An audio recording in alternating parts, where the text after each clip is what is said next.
District council Sukkur chairman Syed Kumail Haider Shah Rohri bus terminal तां 15 सितंबर खां public transport हलाइण जो इफ़्तिताह करे छॾियो। उन मौक़े ते चेयरमैन सैयद कुमेल हैदर शाह ॻाल्हाईंदे चयो त सखर जे शहरनि खे ट्रांसपोर्ट जी सहूलियत फ़राहम करणु असांजी पहिरीं तरजीह आहे।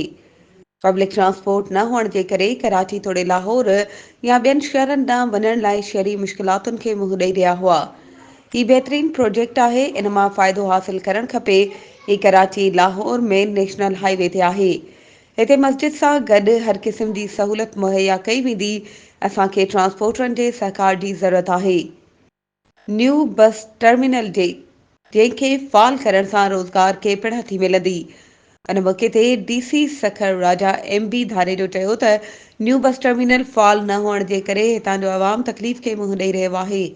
असां बबड़लो बाईपास ते वेगन या बस बीहण ते 144 कलम लागू कयो आहे त जीअं बसूं वेगनूं न्यू बस टर्मिनल ते बीहनि त जीअं मुसाफ़िरनि लाइ आसानी पैदा थिए।